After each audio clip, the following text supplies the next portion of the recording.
Nshuti mukunzi wanje unkurikirana, amahoro y'Imana aganze muri wewe. Uwo muri kumwe ni Pasiteri Ndikuriyo Jerome. Uyu munsi turavugana ijambo guhinduka. Muri Luka igice cya 22 ku murongo wa 32 havuga ngo, nawe ni wamara guhinduka uzoremesha bagenzi bawe. Umuntu wese aza kuri Yesu ategerezwa guca kuri intambuko yo guhinduka. Aha dusomye umwami Yesu avugana na Petero vyamusavye intambuko zitatu kugira shike kuguhinduka kwiza. Intambuko ya mbere yarangiranye na cagihe yihakana Yesu gatatu, kandi yarigoye cyane kuko naho yakurikira Yesu yamana amakosa Yesu nawe akosora.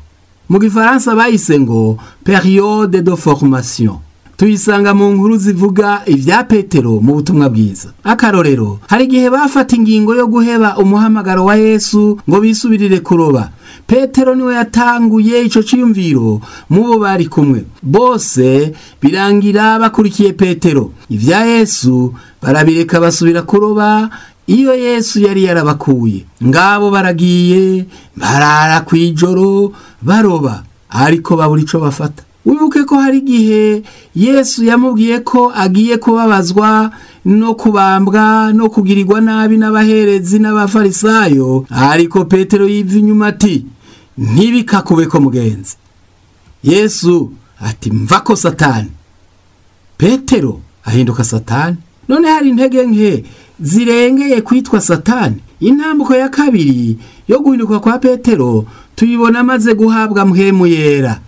Mbega umuntu mwiza, niho yatanguye kubona ibikorwa vyiza bikenewe mu nzu y'Imana. Petero nuyagiriye inama bagenzi be kugira basubirize Yuda yaramaze kuba umuguranyi akarangiza no kwiyahura. Abona ko hari kinogo igitigiri c'intumwa Yesu yasize zidakwiye, afata ijambo muri bagenzi be basubiza Matiya mu gishingo ca Yuda. Tubisanga mu vyakozwe n'intumwa igice ca mbere ku murongo wa 26.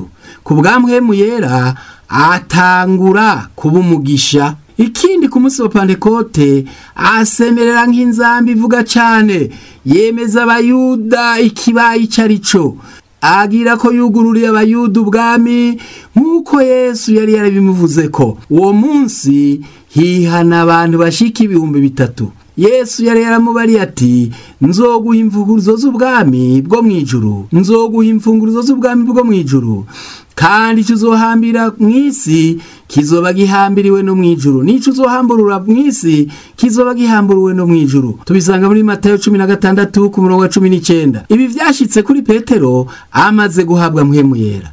Mpwemu yera ni wakoresha umuntu, ni washitse ubugombe bw'Imana mu muntu. Mpwemu yera yakomeje gukoresha Petero, yugurura urugi rw'agakiza abanyamahanga nabo. Igihe aje kwa Koroneliyo amaze kubigisha, mpwemu yera arabamanukira nguko yugururiye abayuda n'abanyamahanga ubwami bw'Imana amaze guhinduka. Iyi ntambuko ya kabiri irerekana ko yaza yarahinduwe na mpwemu yera. Nawe ni wihimana wakire mpwemu yera, ni wazana guhinduka mu bugingo bw'umuntu. Ni kuki dufise abakristo benshi bakora ivyaha, bagendera mu ntege nke, bagacumura, bitirirwa izina ryera rya Yesu?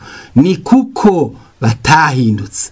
Ntambuko ya gatatu yerekana Petero nk'umukozi yihangana mu guca bugufi kose. Wibuke ko naho yugururiye abayuda ubwami bw'Imana, ngiyabandanije uburongozi bw'ishengero Yerusalemu. Yahavuye aharekera Yakobo, no ku ruhande rw'abanyamahanga aharekera Paulo, nawe ashishikara kuja mu basabagiye, aba umvuga butumwa agenda yigisha ku nzira. Abamwumvise bose bakizera, bugururirwa ubwami kugeza ashitsi Roma. Nguko ko mpwemu yera ahindura umuntu w'intege nke akagira inkomezi. Petero yatanguye yihakana Yesu, none arangije ashingira intahe ubutumwa bwiza kugeza no ku rupfu.